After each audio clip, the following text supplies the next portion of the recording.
Hey, welcome back to another episode of Ecosystem Aces. I'm Chip Rodgers, CMO at WorkSpan, and I am so excited to be joined by Monica Aggarwal. Monica, welcome.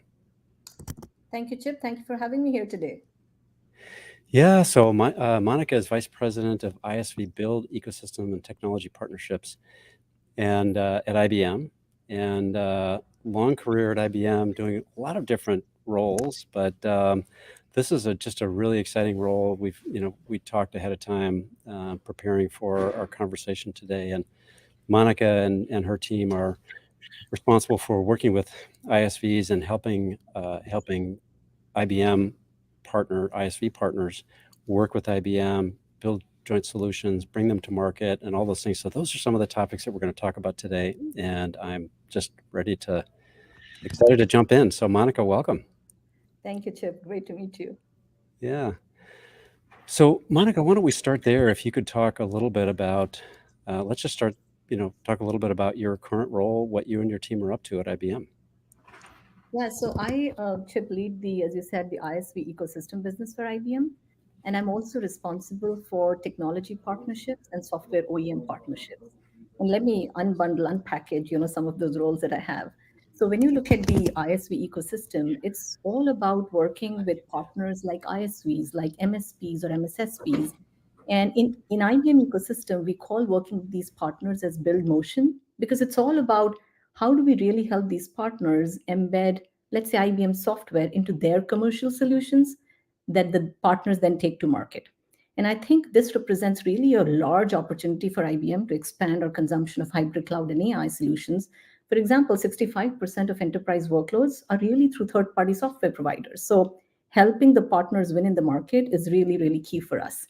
My second part of the portfolio is managing the technology partnerships. So we work with, let's say, our long-standing industry partners on, solutions on technologies. So these are Intel, Dell, VMware, NetApp, Juniper. And then we also have a very strong software OEM partners. I would say think through Cloudera, MongoDB, Enterprise DB, DataStax, and so on. So if you combine together, this is really an ecosystem of partners. And as I would, I will say, done a lot of, work around product development, and you can build the best of software and the best of systems. But if you don't have an ecosystem of partners, nothing really sticks, right? So I think this role from that perspective is very, very exciting for me. That's so true because I mean, no one company can do everything, right? And so it's really exciting when a company like IBM and IBM has a huge commitment to partners. I think Arvind made the announcement about a year and a half ago, I think, for $1 billion. Was it $1.5 billion? I think of $1 billion. investment in partners. So just incredible investment and I know that you're part of that, delivering on that promise. Absolutely. All aligned, totally aligned.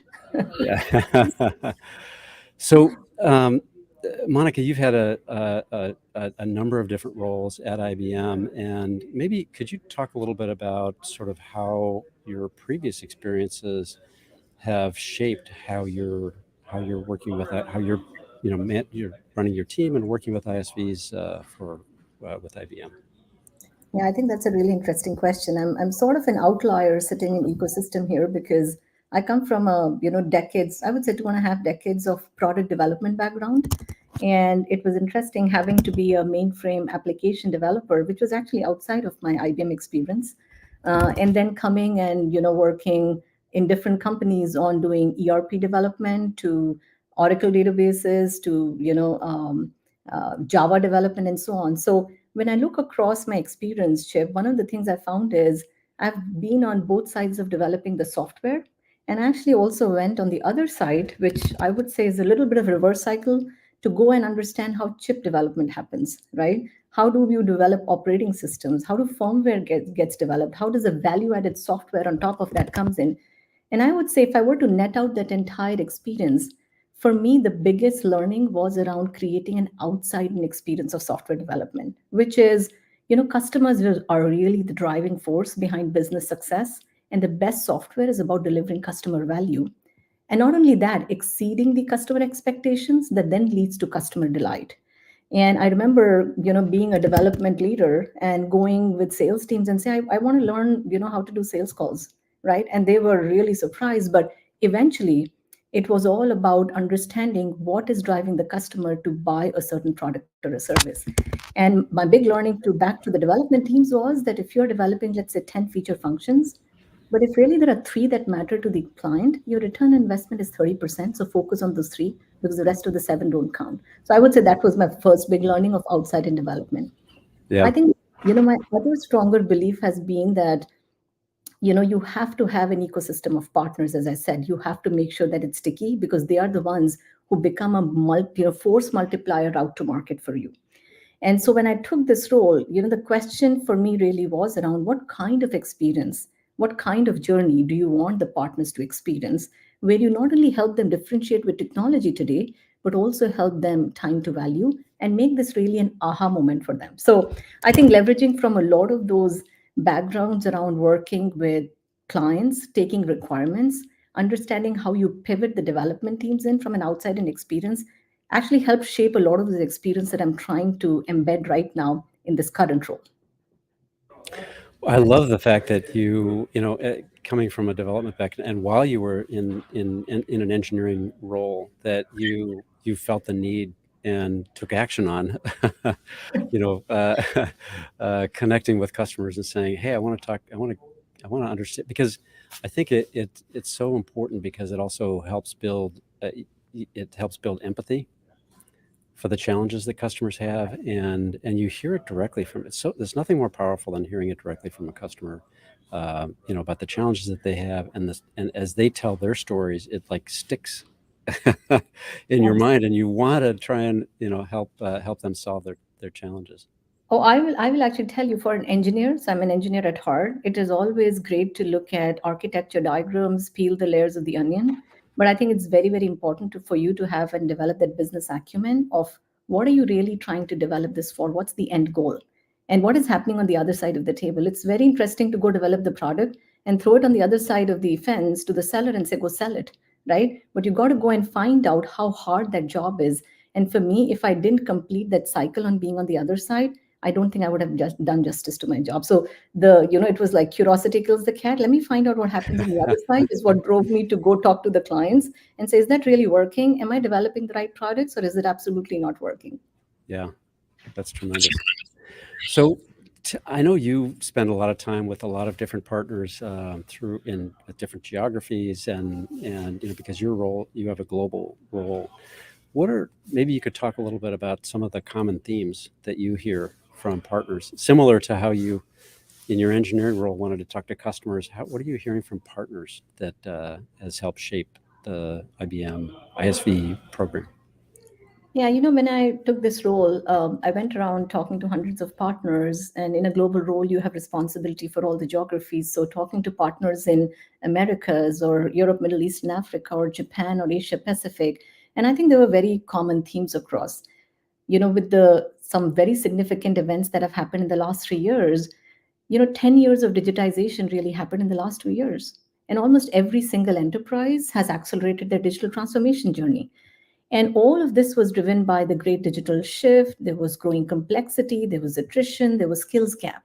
And on top of it, the client expectations are evolving because they're all now dictated by, let's say, business needs and also societal needs.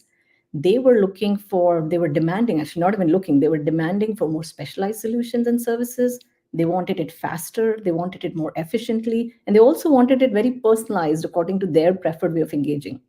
And if you were to net out all of these broader themes at 300,000 feet level, they were really looking for insights from AI. They were looking for automation from productivity. They were looking for security from cyber crimes. And then there was this growing underlying need for sustainability. But we all know that, if you look at these client needs of today, they cannot be fulfilled by one vendor alone. So that's why the role of partnership becomes increasingly important.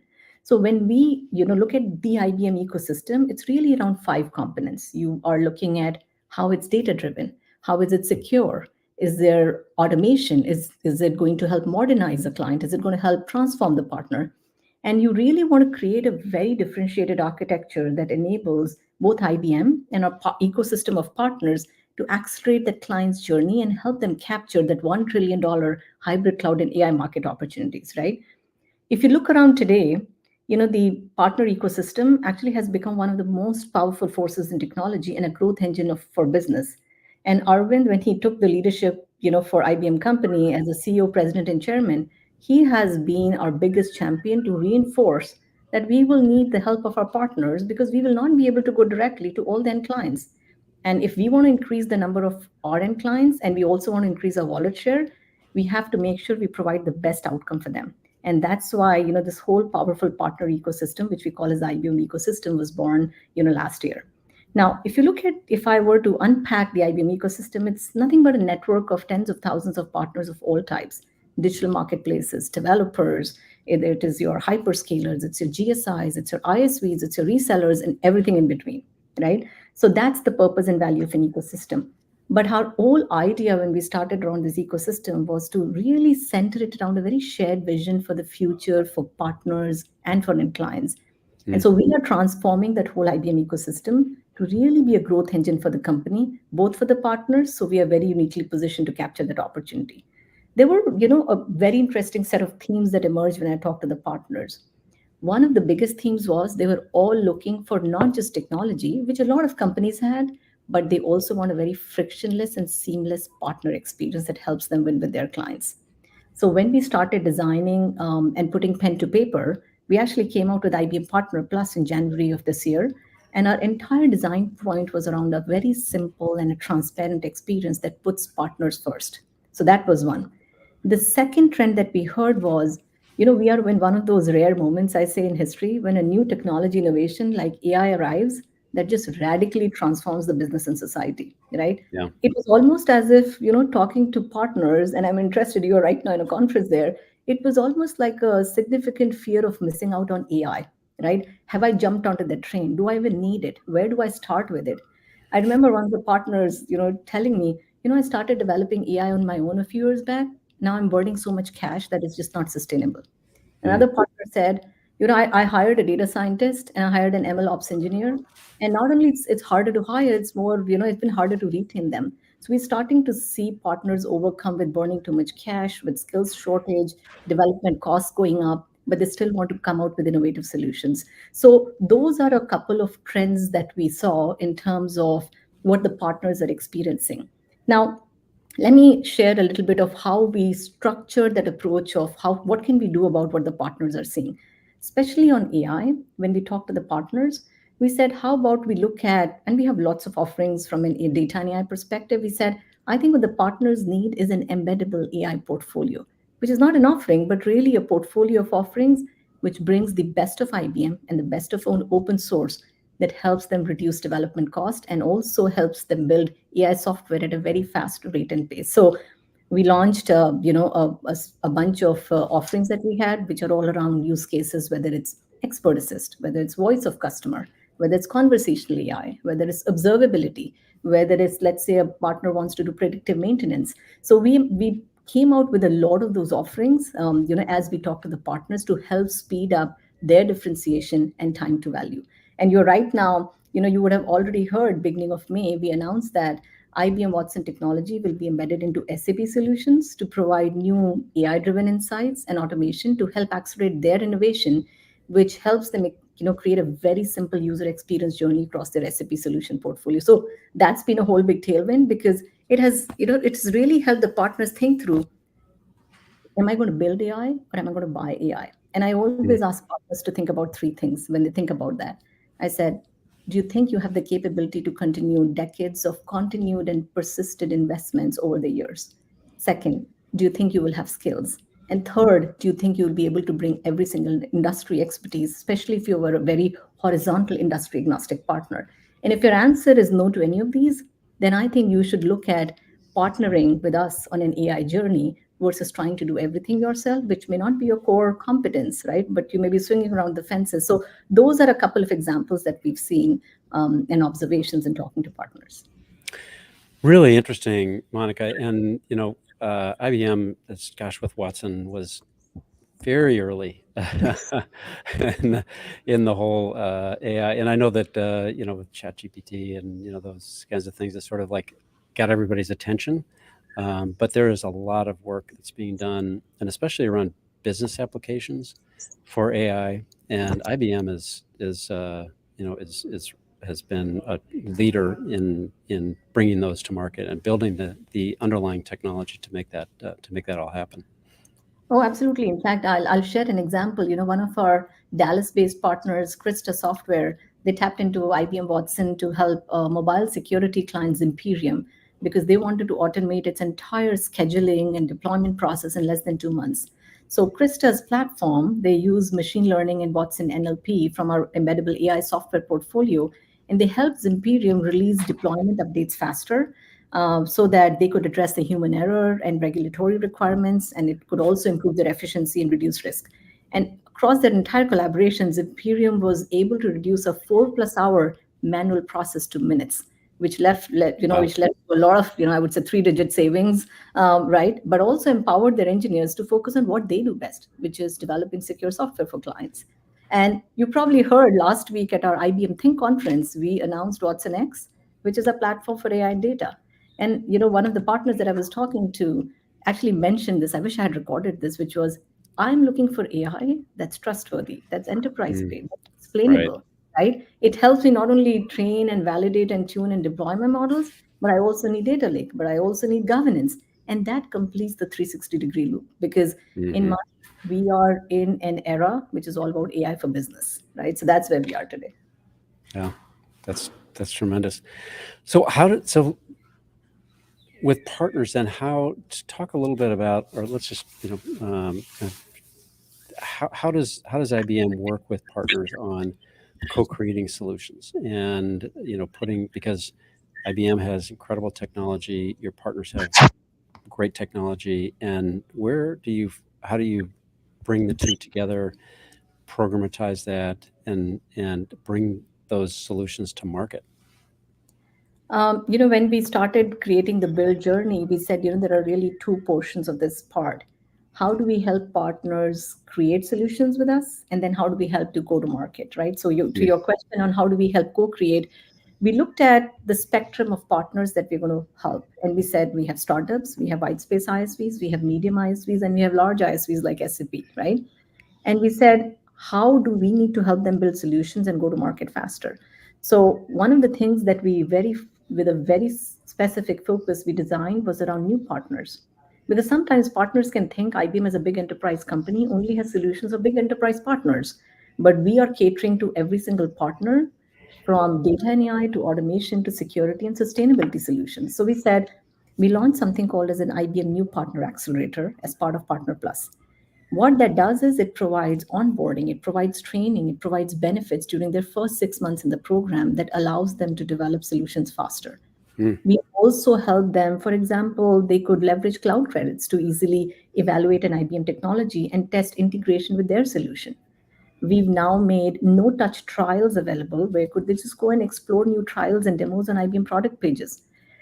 They have availability with technical experts, so they could access technical expertise within IBM Build Lab, which helps them enhance their solutions capabilities.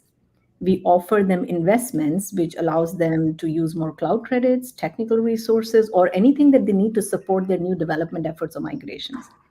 And as they go through the tiers, they also get access to software access catalog, which helps them explore over 16,000 plus IBM products that they can download, they can mm, demo, they can evaluate, and even test. So I think for us, co-creation was all about not just giving an IBM technology, but really designing that program 360-degree end to end that helps them, focus, on co-creating that easily.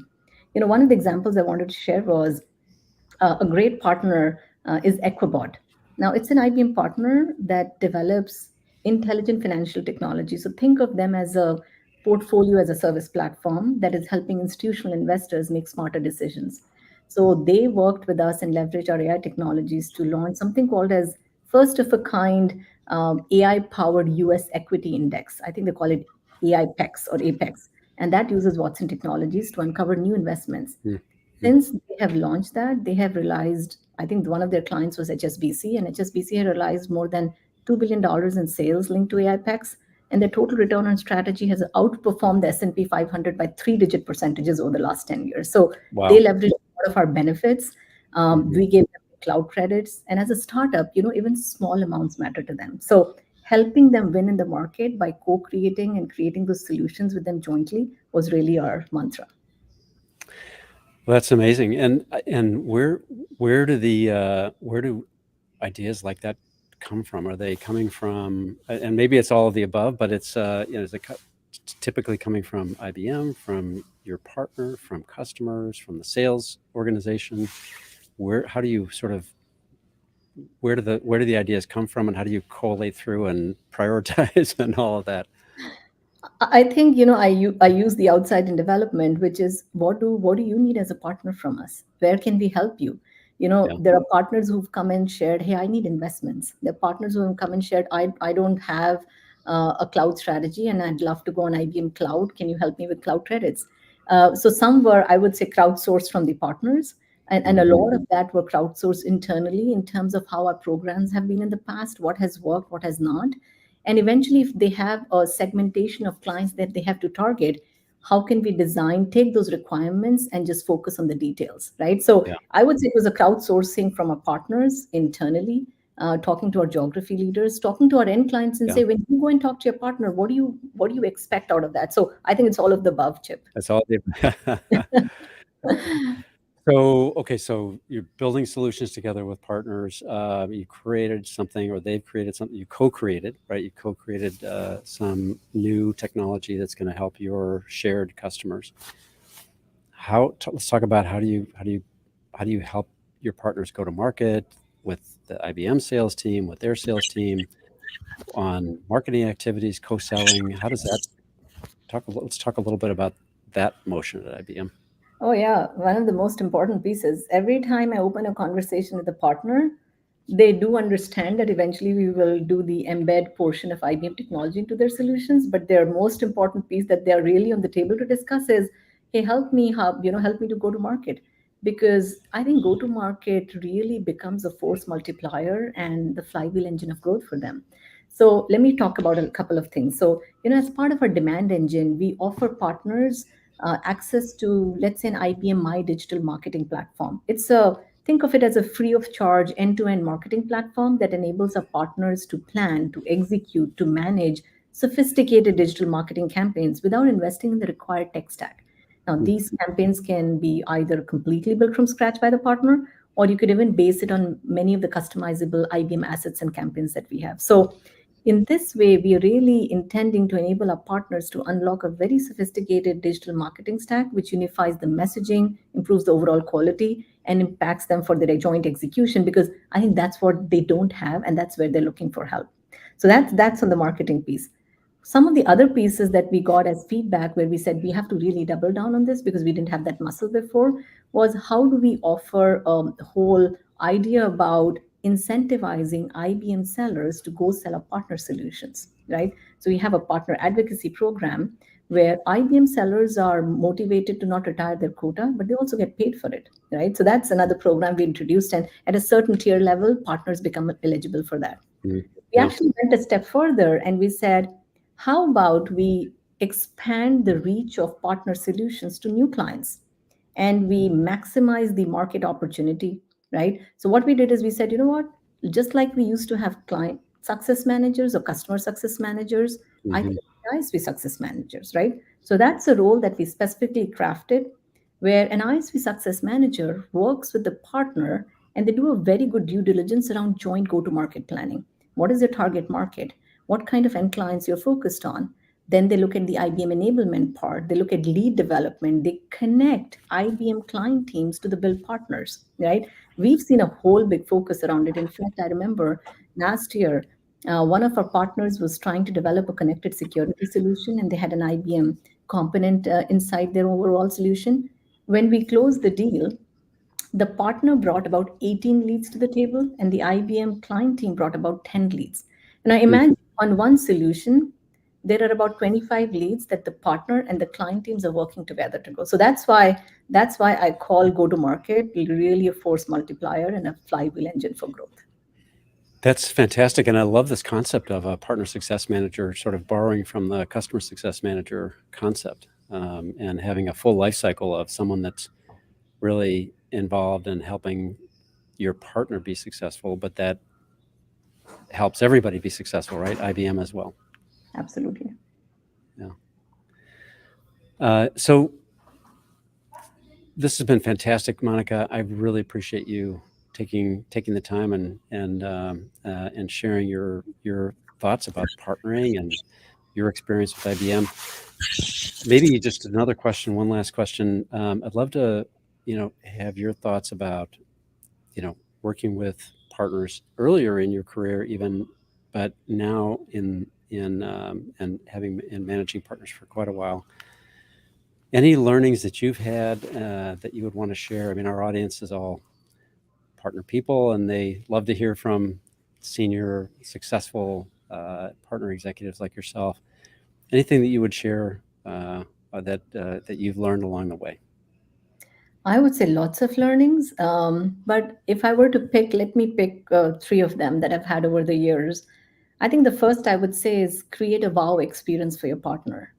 And that only happens when you're maniacally focused on listening to them, intently listening to them, and paying attention to every single small detail.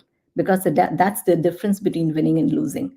And that's what helps them win in the market. So I would say, wow, experience.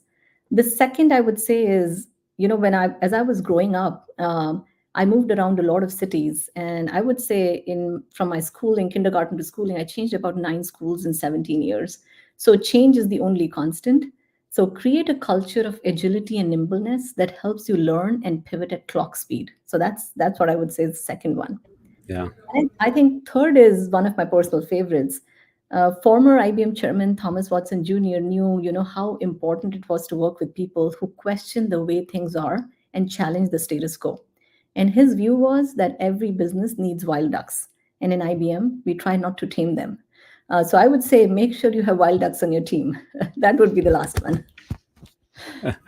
That's great. Well, yeah. So create a wow partner experience. I love that. That's really important. Change is a constant, and so be prepared for that and be agile, and then be disruptive and challenge the status quo. Just the three really great principles to live by. So, Monica, thank you so much. This has been fantastic. I really appreciate you taking the time and uh, and sharing all of your experiences with IBM and with creating a very successful ISV partner program on a global scale for IBM. So thank you so much for sharing your time today. And thank you for having me here, Chip. It was a wonderful conversation and great to meet you again. Likewise, likewise. So, Monica, thank you, and thank you all for joining another episode of Ecosystem Aces. I'm Chip Rodgers, and for Monica Aggarwal, thank you for joining, and we'll see you all next time. Thanks, everybody.